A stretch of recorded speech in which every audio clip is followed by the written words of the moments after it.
दोस्तों, इमेजिन कीजिए एक फ्यूचरिस्टिक स्पेस मिशन, एक रॉकेट जो लॉन्च होता है, रीयूज होता है, जिसमें फ्यूल सेल्फ सस्टेनेबल है। ये सिर्फ एक साई-फाई कंसेप्ट नहीं है, बल्कि एक ऐसी टेक्नोलॉजी है जो फ्यूचर में स्पेस एक्सप्लोरेशन का तरीका बिल्कुल बदल सकती है। अभी तक इसरो अपने क्रायोजेनिक हाइड्रोजन और केरोसिन बेस्ड इंजन्स पर फोकस करता था, लेकिन अब एक नई और प्रोमाइजिंग फ्यूल सोर्स की तरफ यानी कि मीथेन की तरफ शिफ्ट हो रहा है। दोस्तों, ये शिफ्ट सिर्फ एक टेक्नोलॉजिकल एडवांसमेंट नहीं है, बल्कि एक स्ट्रेटेजिक मूव है जो सस्टेनेबिलिटी, कॉस्ट इफेक्टिवनेस और डीप स्पेस एक्सप्लोरेशन के लिए गेम चेंजर बन सकती है। आज हम देखेंगे कि इसरो मीथेन इंजन क्यों डेवलप कर रहा है, इसका स्पेस एक्स के रैप्टर इंजन से कंपैरिजन कैसा है और क्या ये इंडिया को स्पेस इंडस्ट्री में एक नए लेवल तक ले जा सकता है।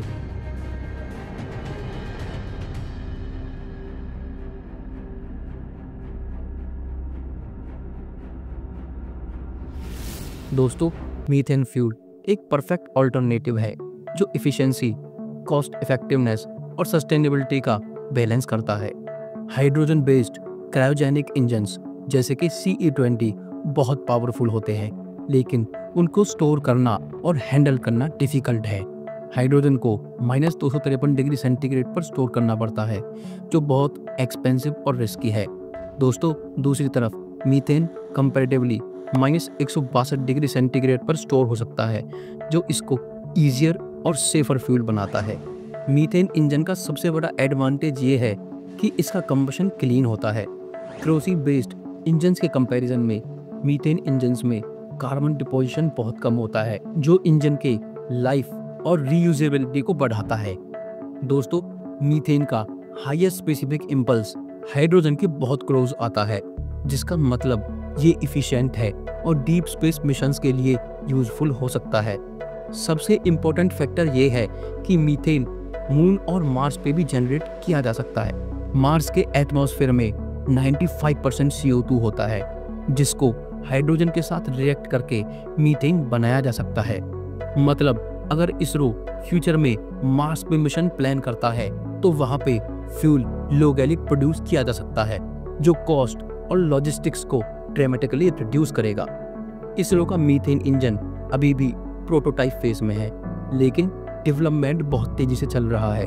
2021 में इसरो ने ऑफिशियली मिथेलॉक्स यानी कि मीथेन प्लस ऑक्सीजन इंजन का कंसेप्ट रिवील किया था, जो इंडियन स्पेस प्रोग्राम में एक मेजर शिफ्ट था। ये डेमोन्स्ट्रेट करता है कि इसरो सिर्फ शॉर्ट टर्म गोल्स पे नहीं, बल्कि लॉन्ग टर्म इंटरप्लेनेटरी सस्टेनेबिलिटी पे फोकस कर रहा है। 2023 में इसरो ने इनिशियल प्रोटोटाइप टेस्टिंग स्टार्ट की और कंबशन चैम्बर और इंजेक्टर सिस्टम के हाई प्रेशर टेस्ट कंडक्ट किए। ये बहुत क्रूशियल स्टेप था, क्योंकि मीथेन की कंबशन स्टेबिलिटी और इफिशिएंसी चेक करना एक कॉम्प्लेक्स प्रोसेस है। दोस्तों, यहाँ पे ये भी नोटवर्दी है कि इसरो मीथेन इंजन्स के पार्ट्स को 3D प्रिंटिंग टेक्नोलॉजी से डेवलप कर रहा है, जो मैन्युफैक्चरिंग कॉस्ट को रिड्यूस करेगा और डेवलपमेंट स्पीड को फास्ट करेगा। फ्यूचर में 2025 से 26 तक फुल स्केल टेस्टिंग एक्सपेक्ट की जा रही है, और अगर सब कुछ प्लान के मुताबिक रहा तो 2030 तक इसरो मीथेन पावर्ड रॉकेट्स को लॉन्च कर सकता है। दोस्तों, इसरो मीथेन फ्यूल को सिर्फ एक ऑल्टरनेटिव प्रोपेलेंट के तौर पर नहीं देख रहा, बल्कि इसको फ्यूचर डीप स्पेस मिशंस का बैकबोन बनाना चाहता है। मीथेन इंजन्स के थ्रू लॉन्ग टर्म सस्टेनेबिलिटी और कॉस्ट रिडक्शन पे फोकस किया जा रहा है। मीथेन का हायर स्पेसिफिक इंपल्स और इफिशिएंसी उसको इंटरप्लेनेटरी ट्रैवल के लिए एक बेटर चॉइस बनाता है, क्योंकि मीथेन बेस्ड इंजन्स रीयूजेबल होते हैं। ये इसरो के low cost launch vehicle initiative के लिए एक इम्पोर्टेंट पार्ट हो सकता है। अगर मीथेन इंजन्स फुल्ली डेवलप हो जाते हैं, तो ये इसरो को स्पेस एक्सप्लोरेशन में एक कॉम्पिटिटिव एज दे सकते हैं। दोस्तों, अगर हम कंपैरिजन करें तो स्पेसएक्स के रैप्टर इंजन्स अब तक के मोस्ट एडवांस मीथेन इंजन्स हैं, जो स्टारशिप में यूज होते हैं। ये इंजन्स हाई थ्रस्ट और हाई इफिशिएंसी के लिए डिजाइन किए गए हैं। इसरो के मीथेन इंजन्स अभी प्रोटोटाइप स्टेज में है, लेकिन अगर डेवलपमेंट फास्ट किया जाए तो ये स्पेसएक्स को टक्कर दे सकते हैं। SpaceX Raptor engine 2 mega Newton thrust generate करता है, जबकि इसरो का methane engine 1 mega Newton thrust target कर रहा है। लेकिन इफिशिएंसी में इसरो का इंजन बेटर परफॉर्म कर सकता है, क्योंकि एक्सपेक्टेड स्पेसिफिक इम्पल्स 360 सेकंड है, जो स्पेसएक्स के 350 सेकंड से ज़्यादा है। रैप्टर इंजन 100+ टाइम रीयूजेबल है, जबकि इसरो का गोल 50+ टाइम रीयूज अचीव करना है। अगर इसरो रैपिड डेवलपमेंट और फंडिंग को एक्सेलरेट करे तो मीथेन इंजन टेक्नोलॉजी में इंडिया एक मेजर प्लेयर बन सकता है। फ्यूचर में इसरो मीथेन इंजन्स का 3 मेजर एप्लीकेशंस में यूज कर सकता है। पहला है लूनार बेस, दूसरा मार्स कॉलोनाइजेशन और तीसरा है रीयूजेबल रॉकेट्स। मून पे फ्यूचर रिफ्यूलिंग स्टेशंस का प्लान है जो मीथेन बेस्ड फ्यूल यूज करेंगे, क्योंकि मीथेन मार्स के एटमॉस्फेयर में CO2 और हाइड्रोजन से जनरेट किया जा सकता है। ये मार्स कॉलोनाइजेशन के लिए एक क्रिटिकल स्टेप हो सकता है। इसरो के methane based engines upcoming reusable launch vehicles के लिए परफेक्ट फिट होंगे, क्योंकि ये क्लीन कंबशन और हाई रीयूजेबिलिटी प्रोवाइड करते हैं। दोस्तों, मीथेन इंजन्स का फ्यूचर ब्राइट है, लेकिन इसमें कुछ चैलेंजेस भी हैं। क्रायोजेनिक स्टोरेज एक मेजर चैलेंज है, क्योंकि मीथेन को भी एक्सट्रीम लो टेम्परेचर पर स्टोर करना पड़ता है। कंपटीशन भी टफ है, क्योंकि स्पेसएक्स और ब्लू ओरिजिन पहले से ही मीथेन इंजन्स पर काम कर रहे हैं, लेकिन इसरो का low cost high efficiency approach इसको एक यूनिक एडवांटेज देता है। Methane based propulsion future interplanetary missions के लिए क्रिटिकल स्टेप है। ये सिर्फ रॉकेट तक सीमित नहीं रहेगा, बल्कि फ्यूचर स्पेस हैबिटेट्स और रिफ्यूलिंग स्टेशंस में भी यूज हो सकता है।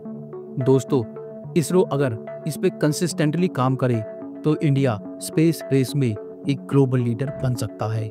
दोस्तों, जितना मीथेन इंजन का फ्यूचर प्रोमाइजिंग लगता है, उतने ही इसके कुछ टेक्निकल चैलेंजेस भी हैं जिन्हें इसरो को सॉल्व करना होगा। इसमें सबसे बड़ा चैलेंज है क्रायोजेनिक स्टोरेज। अगर फ्यूल स्टोर करना हो, वो भी लॉन्ग ड्यूरेशन स्पेस मिशंस के लिए, तो बहुत इफिशिएंट इंसुलेशन और स्टोरेज टेक्निक्स की जरूरत पड़ेगी। दूसरा बड़ा चैलेंज है कंबशन इंस्टेबिलिटी। मीथेन के हाई एनर्जी कंबशन की वजह से इंजन चैम्बर्स में प्रेशर फ्लक्चुएशंस हो सकते हैं, जो नोजल इरोजन और वाइब्रेशन का कारण बन सकते हैं। ये इशू स्पेसएक्स के रैप्टर इंजन्स के अर्ली डेवलपमेंट में भी आए थे। इसरो को एडवांस्ड कंप्यूटेशनल फ्लूइड डायनेमिक्स यानी कि CFD सिमुलेशंस और हाई स्पीड टेस्टिंग से ये प्रॉब्लम सॉल्व करनी पड़ेगी। दोस्तों, इसमें तीसरा बड़ा चैलेंज है कॉस्ट और स्केलेबिलिटी। अभी तक इसरो मीथेन बेस्ड इंजन्स का फुल स्केल प्रोडक्शन स्टार्ट नहीं कर पाया है, क्योंकि ये टेक्नोलॉजी स्टिल अंडर रिसर्च है। दोस्तों, अगर ISRO methane engines successfully develop कर लेता है तो इसका सबसे बड़ा इम्पैक्ट रीयूजेबल रॉकेट्स पर पड़ेगा। अभी तक इसरो का GSLV और PSLV program expendable launch system पर बेस्ड है, मतलब एक बार लॉन्च होने के बाद रॉकेट वेस्ट हो जाता है। लेकिन मीथेन पावर्ड रॉकेट्स को रीयूज करना पॉसिबल है, क्योंकि मीथेन क्लीन बर्निंग फ्यूल है और इंजन पे कार्बन डिपोजिशन बहुत कम छोड़ता है। Methane based reusable rockets ISRO के कॉस्ट को ड्रामेटिकली रिड्यूस कर सकता है। स्पेसएक्स का फैल्कॉन 9 रॉकेट एक ही बूस्टर को 10 से ज़्यादा बार यूज कर सकता है, जिसकी वजह से उनकी लॉन्च कॉस्ट $62 मिलियन से गिरकर $20 मिलियन तक आ जाती है। अगर ISRO methane powered reusable rocket develop कर लेता है तो इंडिया का ग्लोबल स्पेस लॉन्च मार्केट में मेजर डोमिनेंस हो सकता है। इसरो का लॉन्ग टर्म गोल सिर्फ मीथेन इंजन्स बनाना नहीं है, बल्कि इनको फ्यूचर इंटरप्लैनेटरी मिशंस में सेल्फ सस्टेनिंग फ्यूल सोर्स के फॉर्म में यूज करना है। ये आइडिया स्पेसएक्स के मार्स कॉलोनाइजेशन विजन से मिलता जुलता है, लेकिन इसरो का अप्रोच कॉस्ट इफेक्टिव और प्रैक्टिकल है। दोस्तों, अगर लूनार बेस कंसेप्ट की बात करें तो इसरो और नासा फ्यूचर लूनार बेसिस का प्लान बना रहे हैं, जिसमें लोकल रिसोर्सेज से फ्यूल जनरेट करना पॉसिबल हो सकता है। मून पे वाटर और आइस डिपॉजिट्स अवेलेबल हैं, जिनसे हाइड्रोजन एक्सट्रैक्ट करके CO2 के साथ रिएक्ट करके मीथेन बनाया जा सकता है। मतलब कि फ्यूचर में रॉकेट्स को अर्थ से एक्स्ट्रा फ्यूल ले जाने की जरूरत नहीं पड़ेगी, बल्कि मून पे ही फ्यूल रिफिल किया जा सकता है।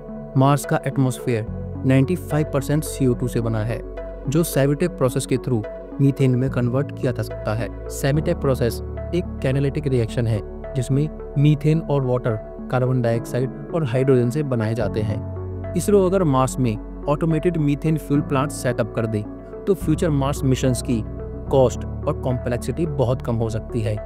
ये अप्रोच एलन मस्क के मार्स कॉलोनी विजन के सिमिलर है, लेकिन इसरो का focus long term scientific research और कॉस्ट इफेक्टिव सस्टेनेबिलिटी पर है। अगर इसरो मीथेन इंजन्स को सक्सेसफुली डेवलप कर लेता है तो इंडिया का कमर्शियल स्पेस लॉन्च मार्केट में एक मेजर बूस्ट हो सकता है। अभी तक स्पेसएक्स और ब्लू ओरिजिन जैसे प्राइवेट कंपनीज स्पेस इंडस्ट्री में डोमिनेट कर रहे हैं क्योंकि उनके रीयूजेबल लॉन्च व्हीकल्स की कॉस्ट बहुत लो है। लेकिन अगर ISRO methane powered reusable rockets develop कर लेता है तो इंडिया कमर्शियल सैटेलाइट लॉन्चेस में एक ग्लोबल लीडर बन सकता है। आज के टाइम पे ग्लोबल सैटेलाइट लॉन्च मार्केट लगभग $30 बिलियन का है और ये 2050 तक 100 मिलियन से ज़्यादा का ग्रो कर सकता है। अगर इसरो मीथेन बेस्ड रॉकेट्स को डेवलप करके low cost commercial launches provide करे तो इंडियन स्पेस इंडस्ट्री का रेवेन्यू एक्सपोनेंशियली ग्रोथ कर सकता है। मीथेन इंजन्स इसरो के गगनयान और चंद्रयान मिशंस में भी हेल्प कर सकते हैं। फ्यूचर क्रूड मिशंस के लिए सेफ और एफिशिएंट प्रोपल्सन सिस्टम होना बहुत इंपॉर्टेंट है। मीथेन इंजन्स हाई थ्रस्ट और रीयूजेबिलिटी प्रोवाइड करके इसरो के स्पेस फ्लाइट एम्बिशंस को और ज़्यादा बूस्ट दे सकता है। दोस्तों, अब बात करते हैं क्या इसरो स्पेसएक्स को बीट कर सकता है। दोस्तों, अगर हम टेक्नोलॉजी और फंडिंग के पर्सपेक्टिव से देखें तो अभी स्पेसएक्स इसरो से काफ़ी आगे है, लेकिन इसरो का कॉस्ट इफेक्टिवनेस और इनोवेशन का अप्रोच यूनिक है। स्पेसएक्स का रैप्टर इंजन वर्ल्ड का सबसे एडवांस्ड मीथेन इंजन है, लेकिन इसरो का फोकस लॉन्ग टर्म सस्टेनेबिलिटी और सेल्फ सफिशिएंट स्पेस लाइट पर है। अगर इसरो अपने मीथेन इंजन प्रोग्राम को रैपिडली डेवलप करे और प्राइवेट सेक्टर कोलैबोरेशन और गवर्नमेंट फंडिंग बढ़ाए तो ये टेक्नोलॉजी इंडियन स्पेस इंडस्ट्री में एक रिवॉल्यूशन ला सकती है। अगर 2030 तक ISRO methane powered reusable launch vehicles develop कर लेता है तो ये ग्लोबल स्पेस मार्केट में एक मेजर प्लेयर बन सकता है। दोस्तों, फाइनल वर्डिक्ट ये है कि इसरो का मीथेन इंजन प्रोग्राम एक गेम चेंजर साबित हो सकता है, लेकिन इसको एग्रेसिवली परस्यू करना होगा। अगर इंडिया इस टेक्नोलॉजी में लीडरशिप ले लेता है तो ये कंट्री को स्पेस एक्सप्लोरेशन में एक नए लेवल तक ले जा सकता है। इसरो के मीथेन इंजन्स का फ्यूचर बहुत प्रोमाइजिंग है, लेकिन सक्सेस तभी मिलेगी जब फंडिंग, रिसर्च एंड डेवलपमेंट और टेस्टिंग फास्ट पेस पे चले। Methane engines future space missions के लिए बेस्ट सॉल्यूशन है क्योंकि ये लो कॉस्ट, क्लीन बर्निंग और हाई इफिशिएंसी इंजन्स प्रोवाइड कर सकते हैं।